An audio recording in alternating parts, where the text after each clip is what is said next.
What's that? Yeah, I like it. I Okay, felt we're like it. on. All Um, right. Cool. you got your timer on? Yeah, I'll wait till we get started. All right, guys, we are talking about guy stuff, going through my book 68, and we forgot number five last week, which is do be gay friendly. So, Jeff, what do you think about this? Uh, I think Did you it's start? Did you start massive. your timer? Oh, yes, no, Okay. sorry. So we're running 10 minutes a topic maximum. Yeah, and I think Jeff, you're doing this to me because I bird walk and I'm all over the place, and so I may spend a minute on one and then like an hour on the other. So I think this is a good Yeah. idea. Is that what that's called? Bird walking? Because I'm a master of bird walking. I didn't realize it had a name. That's kind of cool. I like Yeah, you know, have you ever seen birds walk? Oh, especially pigeons? They just aimlessly, just all over the place. that. No, I've Yeah, never. that's the inside of my head. I've If you seen know it, me. but I've never Yeah. thought of that analogy. Anyway, so being gay friendly. I've got a little story that goes along with this. So the first time, because I grew up in a kind of in a really it's a beautiful part of East Coast Australia. It's near Byron Bay, and it's Hmm. also near a really alternate hippie town called Nimbin. So both see, but the town I grew up in is only half an hour from both of those places. But there's a big meat works like an abattoir, and that gives all the town their work. And there's like this is no word of a lie. There's freaking bumper stickers. Like you'd be driving around town, and I just say like eat more beef or vegetarians suck or like Hmm.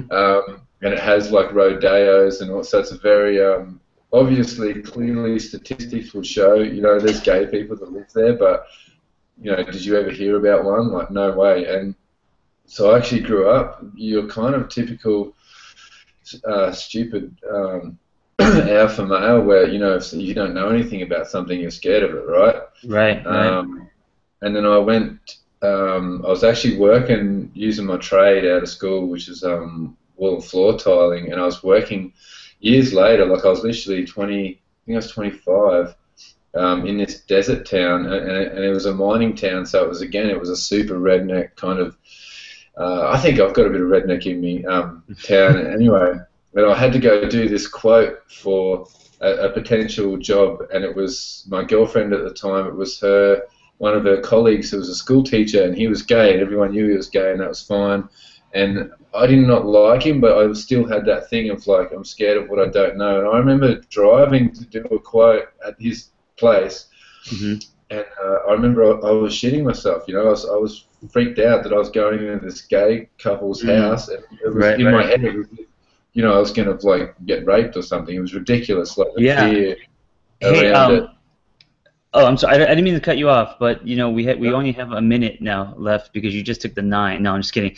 But you know, what, I think that's what's funny is that a lot of heterosexual men, well, obviously it's fear, but it's funny that when you um, have a gay friend or if you are in a gay circle, you for some reason assume they're even going to be attracted to you, and you have this fear yeah, which like, is what you. Which yeah, is exactly what you touched on in the book. You're like, what? They're not attracted to everyone. It's right, just because you're a ridiculous. guy, Like, right?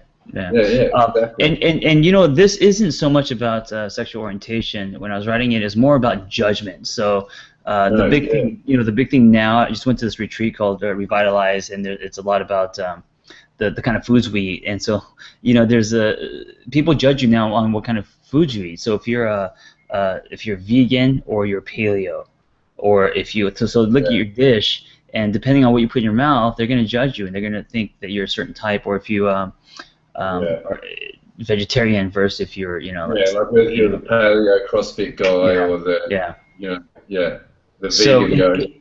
it means just to be friendly in general, man. It just means to be a kind man. I think um, a lot of men judge. So whether we're talking about gay, transsexual, vegan, vegetarian, you know, it doesn't really matter.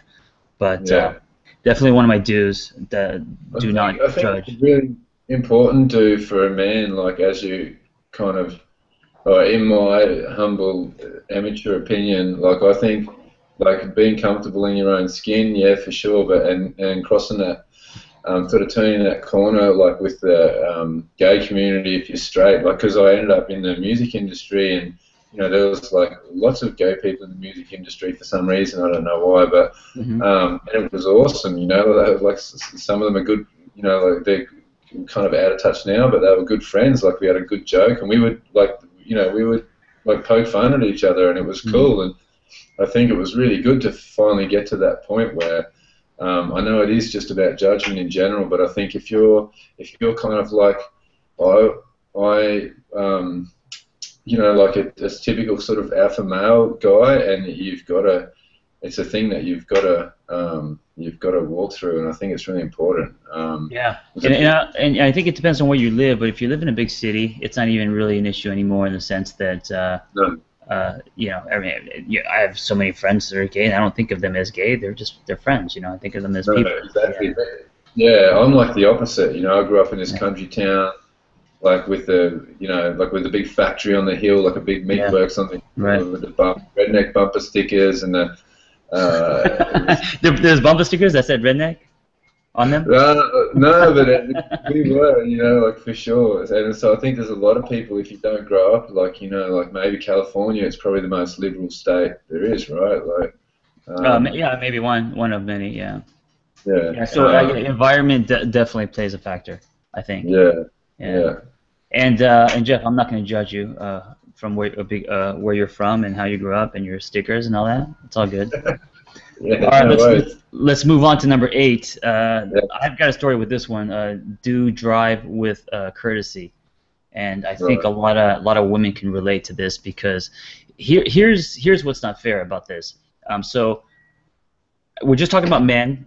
I know women also have this too, but road rage, especially in Los Angeles. A lot of people have road rage, and a lot of men have short tempers. What's not fair is when you have someone in your vehicle, and I've been guilty of this. They no longer have control of their life. You know, you're at the steering wheel, and they can't jump out of the car. So when you are screaming and yelling or putting them in a dangerous situation, I mean, it's not only controlling, but it's in a way it's abuse. And I remember, so the story I have is I remember I forgot how I was, early 20s, and I was really into cars. I had just gotten the Mazda RX-7, it's like a 1992 or 3, and it was the twin turbo, and we had these wheels on it and exhaust, and it was like the fastest car among my friends. And then so my friend had an Acura, and my girlfriend was in the passenger seat at the time, and we rolled up to a light, and he punched it. And of course, just being, you know, ego and having a fast car and I spent money on modifying it, I punched it too. And when we went down the ramp and onto the freeway, and we were going, you know, 90, 100, 110, and we were approaching like 130, and my girlfriend started crying and screaming, and I couldn't let go of the gas pedal. I had to hold on to it because on my right I had, you know, putting my girlfriend into a dangerous situation. She's emotional and she's crying, and you know, this is a traumatic experience for her. And it was that versus my ego and wanting to win and prove that my car was faster, and I went with that. And after the race was done, I realized it was just adrenaline, but I realized what an idiot I was and how wrong it is on so many levels, because she has no say. Because she's trapped in a vehicle, you know what I'm saying? It's not like she could get out at any time. She doesn't have a choice to be there. Yeah. Can I ask you a question? Did you realize that? Also, being an Asian driver, it made it a lot more scary. And I'm sorry, go ahead. You're not. Hey, question did you reflect on this after, like literally straight after, or was this something that you look back a few years later and was like, wow, I used to do that a lot? Yeah, a few years later, and so it's one of those stories that I always remember looking back at how wrong I was. But you know, when you're 22, it's hard to even to think that anything you do is wrong. So you're obviously defensive, and you know, I mean, I don't know what my remark was, but it was probably like, oh, you know, you're just being a wussy or whatever. But in looking back, I see how immature and wrong and a boy I was as opposed to a man. Yeah, I think I was exactly the same because like in that rural area where I grew up, you know, like we were driving it.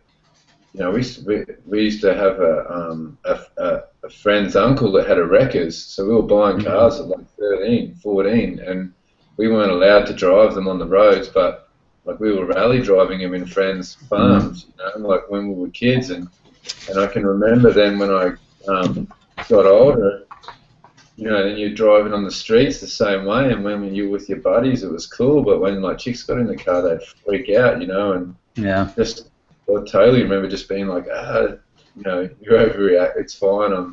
You're a good driver, but Right. really, that's irrelevant. Like, it's just about taking responsibility.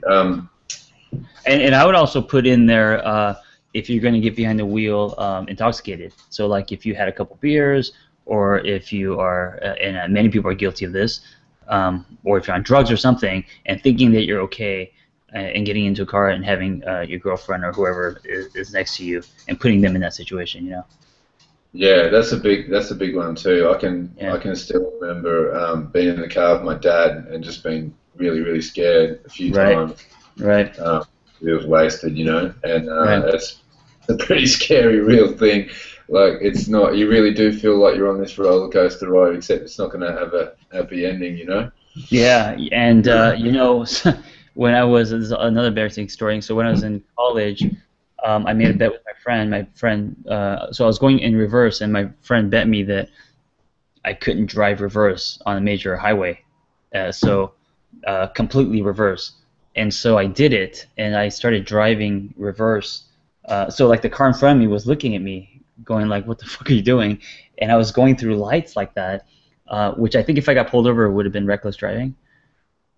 Yeah, it would have been Yeah. more than just a ticket, that's for sure. Right. I mean, I was alone in the car, but it's still, uh, it's going to affect others if I crash. And then I had a 4x4 in high school, going even further back, and I used to go, especially if there was a woman in the car to impress them.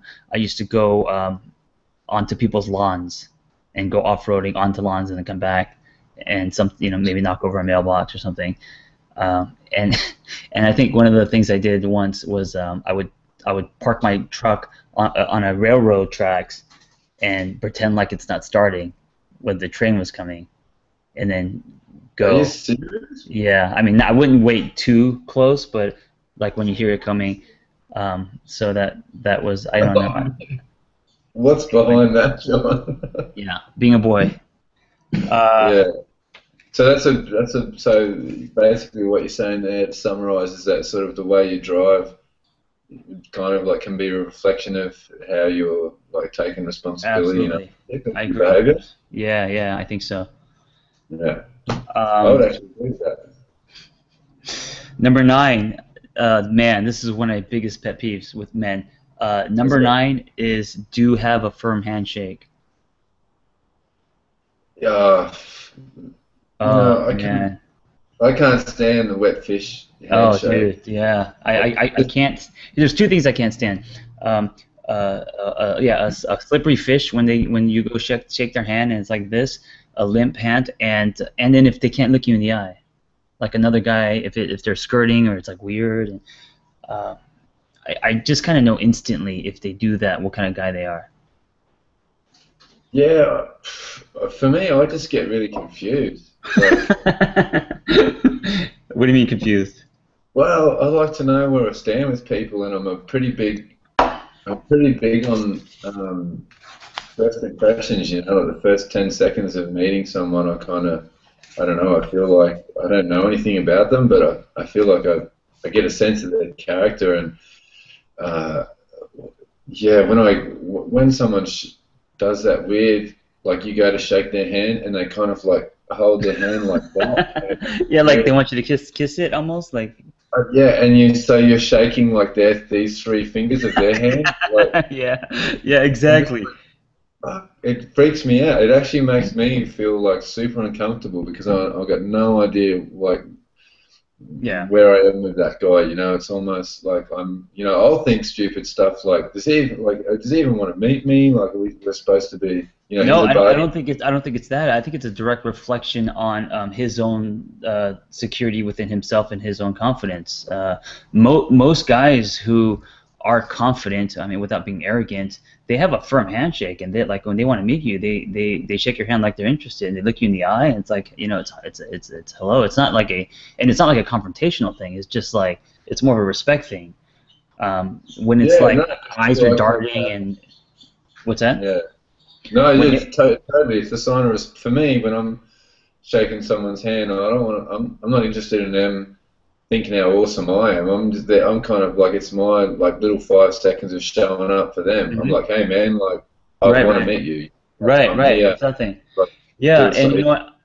And if you can't shake my hand with firmly, then fucking give me a high five. I'd rather take a high five than this here, you know, kiss my knuckles.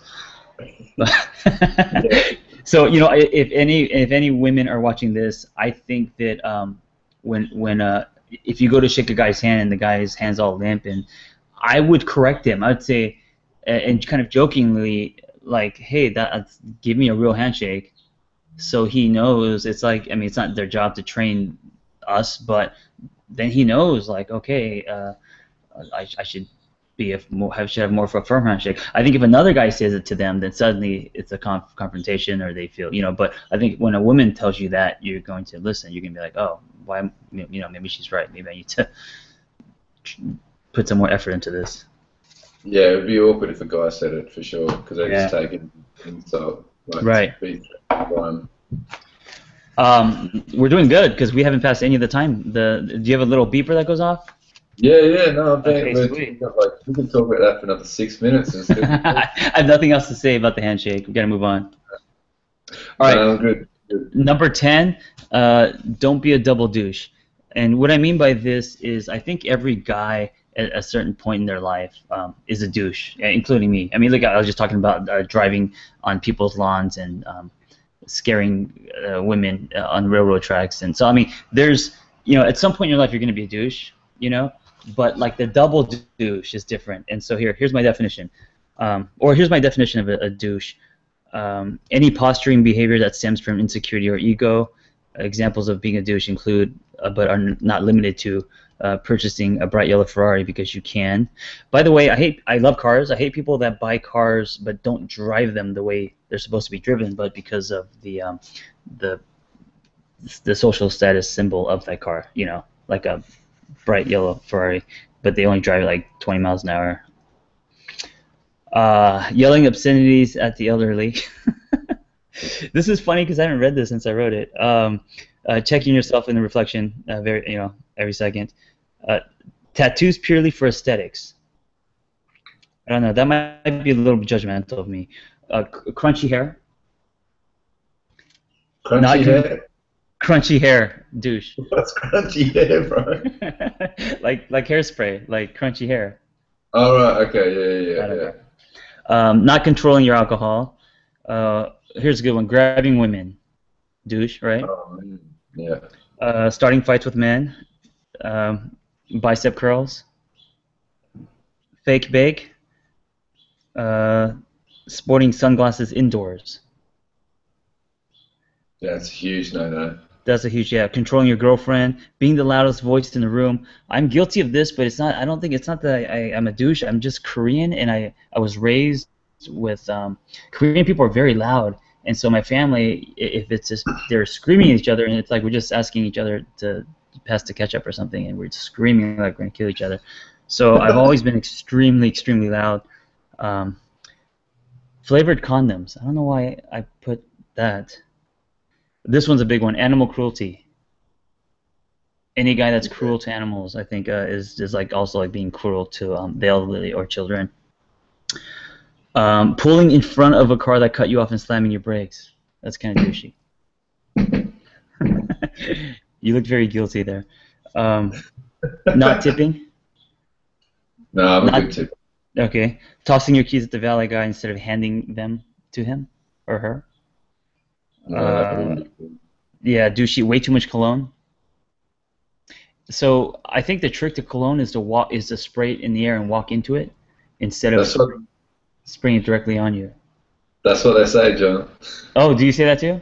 Nice. Doesn't yeah, like make a cloud in front of you and walk through the cloud. What about this one? Douche demanding to see the manager of a restaurant. Demanding to speak to the manager of the restaurant. I mean, I don't know. I think it depends on the situation. I think I've done that once. Yeah, I've had some like pretty funky restaurant experiences, but normally like they've all kind of been with my wife, and normally you just go, do you know what? Let's just get the bill, and you just take, Yeah, yeah. you know, just, And what I mean by that, not that you can't, but what I mean by that is like exuding your authority, going over like the server's head and just saying like, yeah. I want to talk to your I know boss. exactly I know exactly the person you're talking about. Like, Yeah. you know, the Um, um, Back in the day, I had I'm not gonna say who, but back in the day, I had this restaurant bar club in Hollywood, and this famous director came in, and he rolled up in a Bentley with six other dudes, and the girl I had working the door didn't know who he was because he's a director, but he's A-list guy, and he wasn't used to being turned down, and because he was rolling with five guys, she turned him down, so you couldn't get in, and he took out his business card, flicked it at her, and said, "I'm gonna have your job by tomorrow," like that kind of thing, which is very douchey, and of course that didn't happen, but anyway, yeah, uh, that's a dumb. double douche, V-necks that meet at your belly button. Yeah, they kind of are they big in California because they kind Yeah, of you know took what? on to Yeah, I don't know like, because because of American Apparel, it's like there's a lot of people here that wear V-necks that meet at their belly button, and they're not necessarily douches. I mean, maybe it's a style thing, I don't know. Refusing to turn down your car stereo while people are trying to have a conversation in your car. yeah, I've been guilty of that before a long Yeah. time ago, but yeah. Being creepy. That's kind of douchey. Bullying. Uh, Cursing and graphic sexual language in front of women. And here's the other thing about tipping: over tipping to impress. That's kind of douchey. So like making sure that someone sees that you're tipping, but over tipping, like exaggerating. Yeah. Any more you want to So, add to the double douche list? Ben, I'm just trying to think of what I've done before that would that would have been for sure that By the way, I've probably done all of these in my life, and that's probably why I wrote them down. yeah, if you spot it, you got it right. That's Yeah. what they say. Yeah. I know I've done the car thing. I know I've done that, like put the brakes on when Oh. someone's Yeah. done that. Which goes back to the first one, the drive with courtesy. Yeah, yeah. The rest I think I've been pretty good at. But I just so what you're saying there, like to summarize all of them and to not be all of them, like you're saying what, like just take ownership for your behavior, like Yeah, I'm saying be aware of how your behavior not only affects others but defines your character. yeah, that's I nice. think quote unquote boys don't put a lot of thought into their character. I think men do. Yeah, Like it's important to them their character to build it and to define it. So whether we're talking about a handshake or um, you know tipping for approval or demanding to see the manager, it's all reflective in your character. yeah. No, I like that. That's because you're right. You don't when you're younger, you don't think much about your overall character Mm-mm. as a man. Mm-mm. You kind of just I don't know. You're just shooting from the hip a lot of the time, aren't Yeah, you? absolutely. You know what you're doing is you do it to not so much for your character. You do it to impress people. You do it to show off. You do it because you want approval. You want someone Yeah, yeah, yeah. So it's all ego when you're younger. Okay, let's keep. You got a few more minutes. Let's keep going. yeah. We're doing really well actually. Oh, nice. We're doing this for time. 11. Do put thoughts into your gifts. So, um, I think this is big for a lot of men who buy their girlfriend things, but there's not a lot of thought into it. They're just so like whether it's Valentine's Day, birthday, whatever, and not that you have to make things from scratch and all that, but just generic. For example, the most generic gift would be like a gift card. Yeah, I think if you really care about someone, it's cool to not only do this one, but actually want to do it. You know, Hmm. like Hmm. like you said about the Jennifer Aniston thing about the dishes. You know, like I don't want you to do the dishes. I want you to want to do the dishes. Right, It's like right. if it's like if it if you do something a little bit creative for your partner's birthday because you love them. You know, it's they really like they you know it's almost a win-win because what you get out of it's far more than the time you took for the gift anyway. Because she's Hmm. well, you got this happy wife or girlfriend or whatever there. Um, And I but think the takeaway for the woman is going to be that, oh, this person knows me, or how much you put into that gift, how much of you put into that gift. I think that's what's important, not so much the watch or the whatever the gift no, is. yeah, as soon as I read this, I actually remembered all the shitty gifts I've given like that. All the gift Like cards. it was like just a crap gift, yeah. And then I remembered all the awesome ones where I was like, yeah, nailed it this year, you know. Yeah. Yeah, one felt a lot better than the other. That's for sure.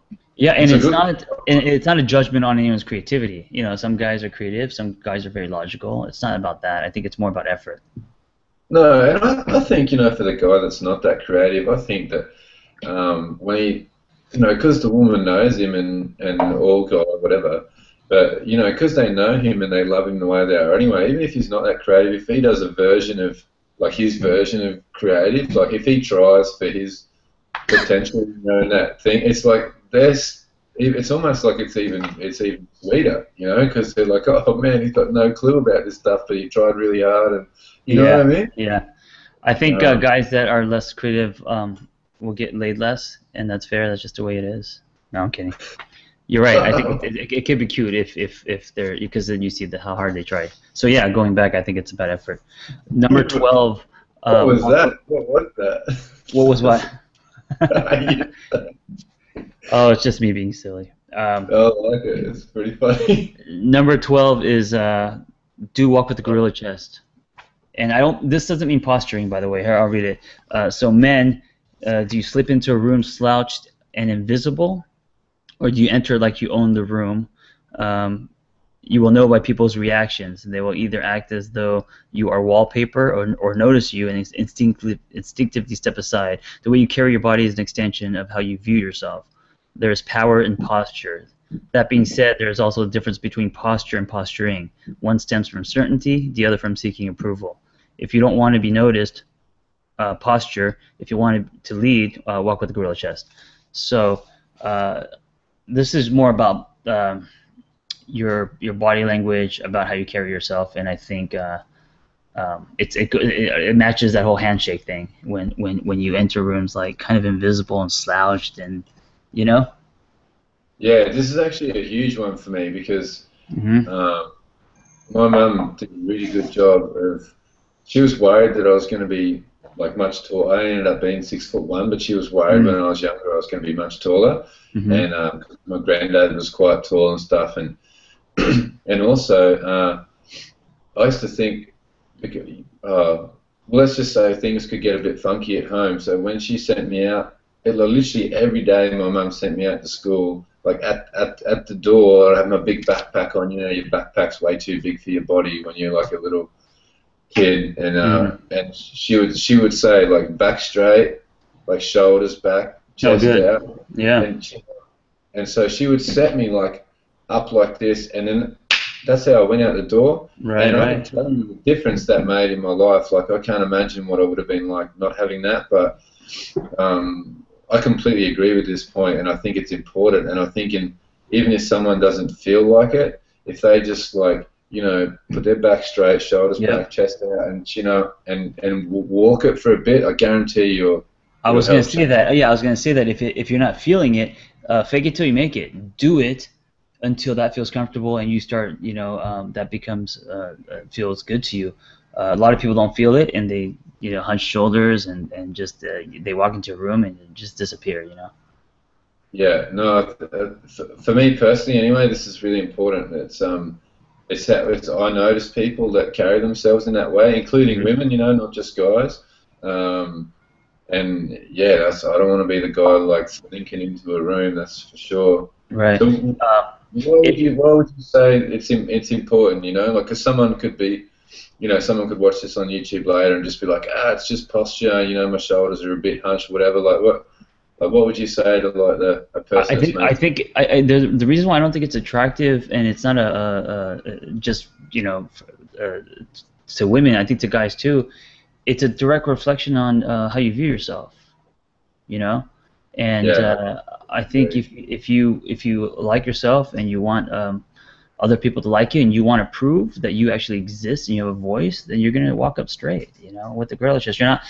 Now, I'm not saying you're to posture. I'm not saying to, like, clear chairs and make sure everyone sees you. Yeah, that's different. That's going the other way. But just a slouchy, slippery, and then you add that with a weak, wet handshake, and you kind of already know what kind of person that guy is, you know.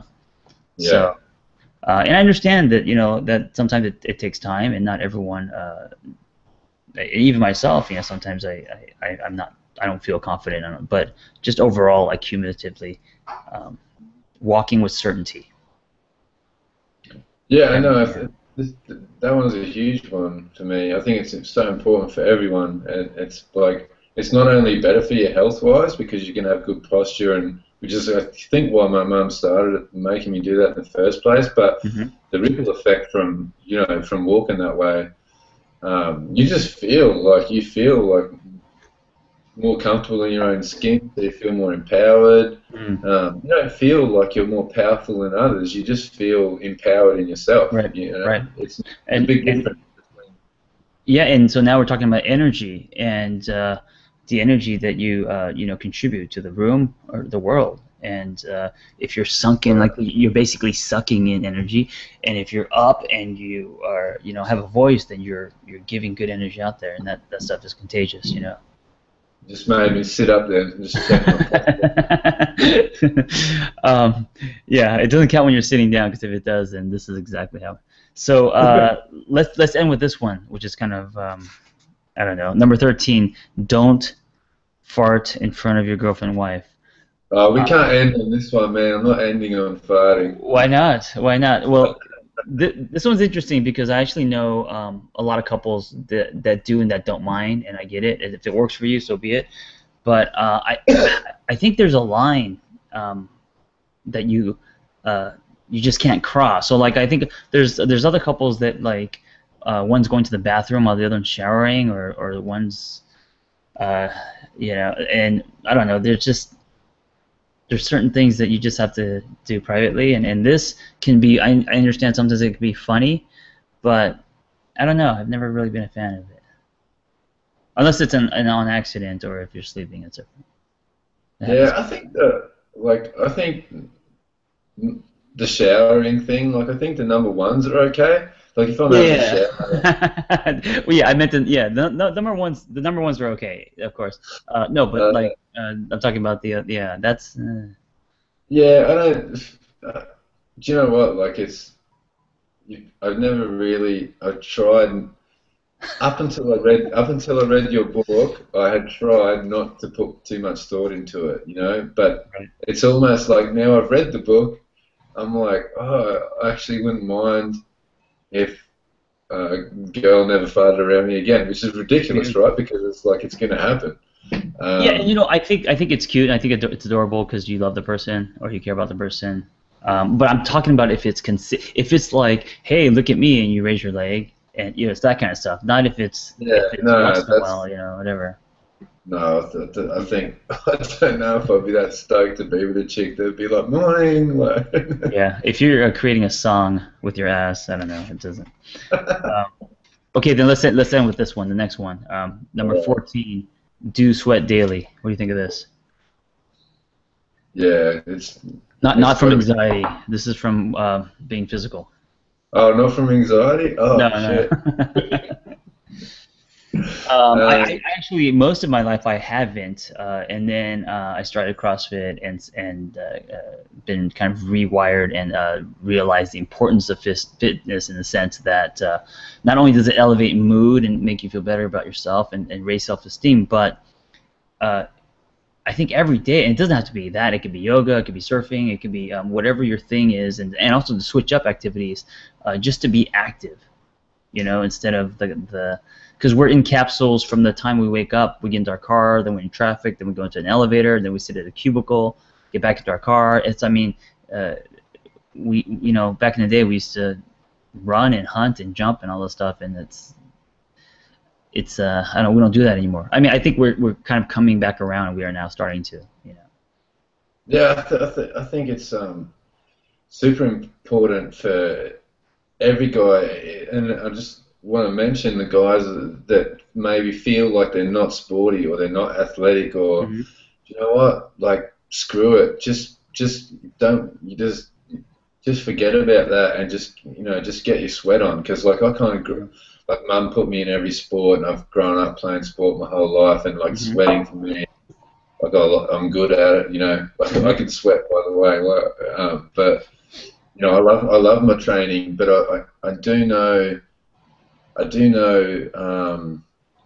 I've met, throughout my life a lot of guys that didn't grow up the way I grew up, with a mum dropping them off at all different trainings and all this sort of stuff, and they kind of like disconnect themselves from, disassociate themselves from, that sort of like that, tribal, like getting your sweat on, like, or team environment, or even if you're training, and that's for me it comes naturally and I know it, but I would say to someone that maybe like reads your book or watches this, that thinks like, that doesn't really apply to me, like I'm kind of like a geek, like I don't.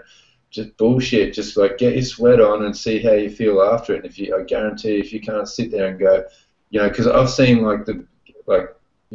guys overweight getting themselves back in shape, or the full mass nerds. I've trained with them now as I'm older, and I've seen them after and they're just like pumped, testosterone and everything. You're high-fiving and shit.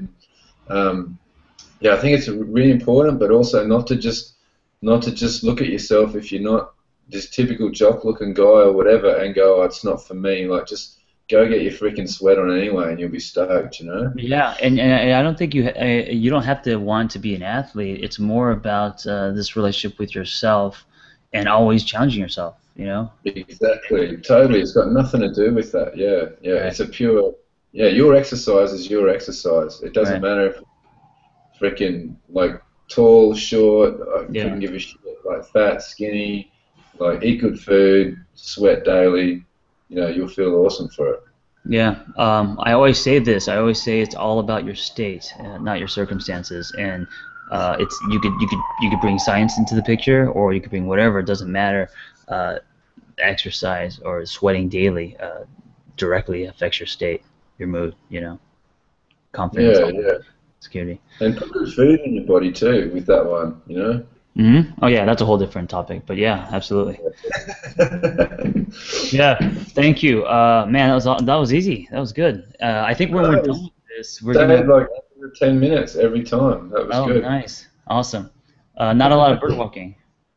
No. What's the next one for next week? What have we got to do? I don't know, but I was gonna say boys bird walk, and men keep things under 10 minutes. Maybe, I don't know. Okay, so for next week. Yeah. Next week we're going to be on 15 and do display physical affection, and we'll get into that. Yeah, cool. That's a nice one to start next week. All right, nice. Jeff, have a good one. Thanks. I'll see you next week. Thanks, Take care. Thanks for that. Bye.